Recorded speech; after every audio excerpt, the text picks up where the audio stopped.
Now, today's tip is going to be for people who have actually already started to sell books, but as you start to sell more books, this is something you should definitely do to find more profitable books, kind of longer term, to be more sustainable. And so what we're going to do is simply just look at the books that we've sold in the past. Specifically, we're going to look at the manage inventory page on Amazon Seller Central. We're going to look at all of our inactive listings. So we're going to look at any of the books that you've already sold in the past. And what you can do in Amazon Seller Central is actually look at the current prices of those books. And if we see any price differential, then let's actually look at it and see if we can buy those books again. In other words, if let's say you sold a book for $75 and the current price right now is $25, hey, maybe that's a book that you should go look at and potentially buy again. So the way that you do this is pretty simple. You'd go over to Amazon Seller Central. Up here at the top, you're going to go ahead and click on those three lines. You're going to go to inventory and then click manage all inventory. If you want to bookmark this, you can also click the little bookmark icon like I do, which is why it shows up there in the top left. Now, the next thing that you're going to do is actually go and select inactive. We're trying to find books that we've already sold in the past, so they would no longer be active because we don't have them in stock anymore. And pro tip, as you get kind of more experience and you go further on in this journey, most of your profits actually going to start coming from books you've sold in the past, and you're just going to repeat that process of selling those same books again and again. Because if you found that book cheap enough in the past and were able to sell for a profit, then why couldn't you do it again and again and again and again? Now that we've gone ahead and clicked inactive, the next thing that we're going to do under date created is go ahead and sort this to look at stuff that's oldest first, because this should be inventory that we sold a long time ago, right? This is a listing that's had something changed to it, probably because the book actually sold. And so these are the things we want to look at. And so now what we're going to do is simply just look at price differential. So one thing that you'll notice is you'll see what your current price for that book was. So for example, this Agates of Lake Superior, you can see that that price was $59.99. You can see that the available quantity is 0. And you can see that the date of this change was actually June 5th of 2023. So actually a year ago is when this book sold. Now, right underneath that, you see a price of $28.65 plus $3.98 shipping. So if the difference in price between these is substantial enough, then we should definitely at least hover over the product to see, to keep a graph to see if potentially this is a book we want to pick up. What I can see from that keep a snapshot is it looks like the price today is lower than some sales in the November, September era, but of course we'd always open up the listing and take a look. Looks like we have Glenn the bookseller in the buy box, so we'd be all in for right around $32. And again, looks like September, November, we've got a few sales in the 40 range. If we go back 4,800 days, yeah, we've got some sales in the 50s as well, potentially one in the 70s. And what I could do on Seller Amp is scroll down under Seller Central and click on the orders button. And we can see that, yeah, I actually sold this book twice. I sold it for $59.99, and I actually sold it for a total of $65. So I'd be here and right there. The best data is your own data. So we know that, hey, we could sell this book for between probably, right around $60. So, hey, if I buy this book for $28, dollars plus $3.98 shipping, is there enough margin there? I don't know. Probably not quite enough margin. It looks like I picked it up last year for $18.98. And so at $65, we were at $25 in profit, which is awesome. Now we'd have to be significantly more than that. It would be $28.65 plus $3.99. So we'd be all in at $32. But then again, if we sell it at $65 again, we're making an $11 profit, 35% ROI. And again, eventually you will get to the point once you start scaling that you'll have a prep center. We recommend Central Virginia Prep or Little Owl. Those are prep centers that can essentially, meet all your needs and ship all your books to Amazon for you. Now, another tip here is make sure you also go to eBay, because often on eBay, the book could be slightly cheaper. And what you could do is just sort by the lowest first. And it looks like we are able to find a little bit cheaper here from Thrift Books at $30.80, which would be about $2 cheaper. And if I type in $30.80, looks like now we're making a $13 profit if we sell it at $65. Now, additionally, a lot of times these sellers will have little coupon codes, so an extra 15% 3 off items. So this might be a book that might not be at the purchase price that you wanted at. Again, I purchased it for $18 before, which would have been a better buy. But again, if we sell it for $65 or even $59.99 like we've done twice before in the past, we'll still make money. But it's not quite there. What I'm going to do instead is add this to my cart. And if I can get a couple more books from Thrift Books, then essentially I can get 15% off 3 items. And essentially what I could do at Seller Amp is take my $30.80 and multiply that by 0.85, which would bring the cost down to $26.18. Now all of a sudden we're in the money. Now we're looking at 70% ROI, $18 profit. And this is a book that, again, is a replen, something that we should be buying again and again and again in the future. Now, what's so cool is that was actually just a second example down. But if we keep going, I'm assuming we're going to find some other really awesome stuff. Like, for example, Here's a book that we went out of stock at $127, and the current price is $34.99 plus $3.99 shipping. So this is again something that looks like a seasonal book. It looks like it sells, August, September there mainly.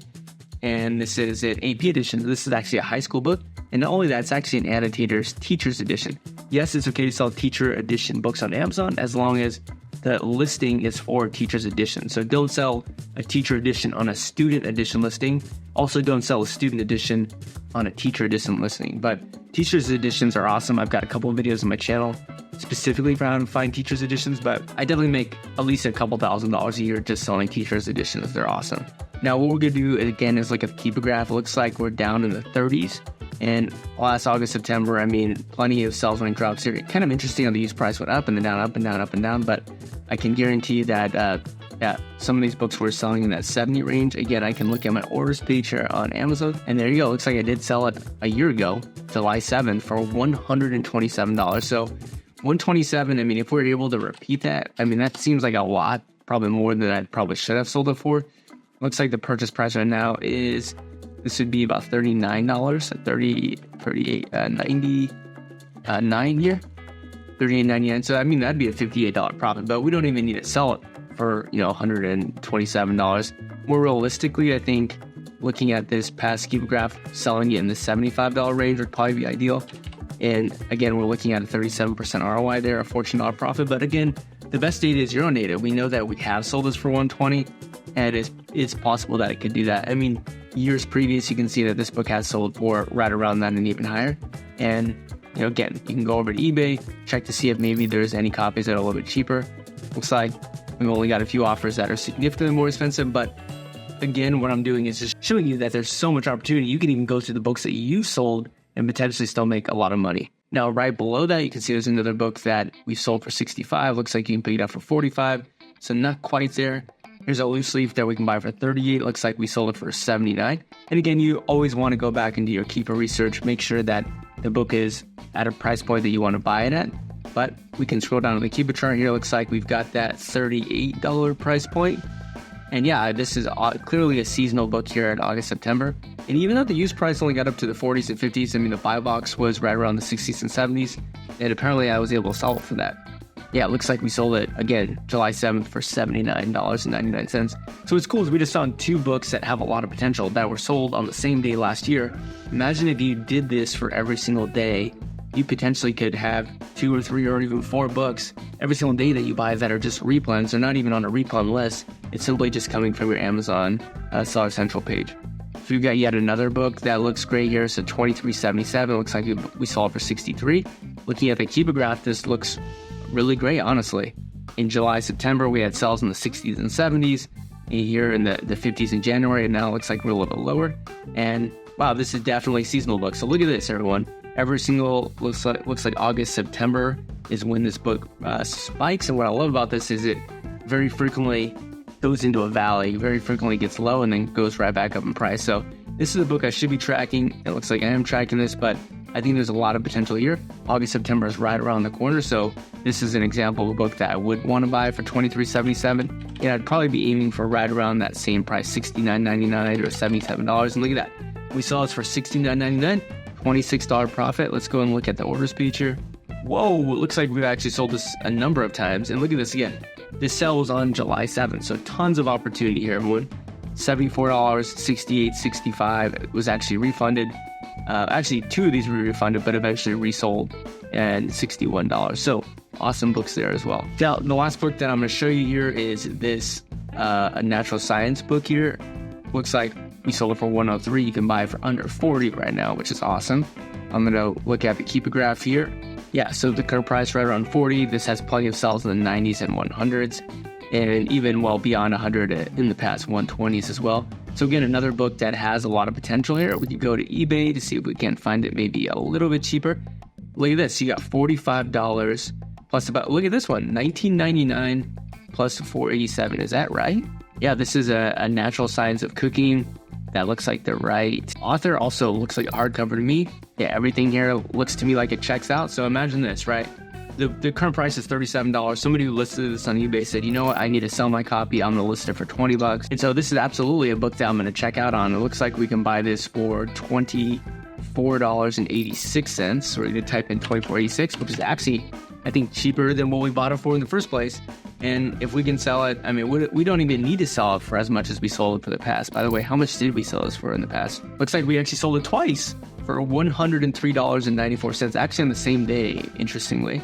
So if we were able to sell this book for $103, then, I mean, we'd be walking away with a $50 profit on a book, which is pretty insane for a book that we've already sold before. But even if we sell it for $75, which is kind of what probably the market price is right now, because we're at a little bit of higher of an off count, we're still looking at a 100% ROI. Now, again, what was cool is that this sold on July 8th. So we've only been looking at books that sold on July 7th and July 8th of last year. And we found multiple books that we could buy for less than what we sold them for.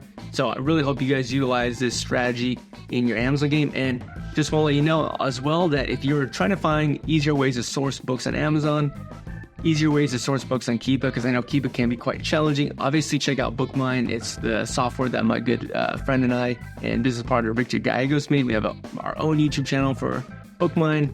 Awesome software. It simplifies things, makes things a lot easier for you. But that's all I have for you today. I hope you enjoyed the video, and I'll see you on the next one. Goodbye.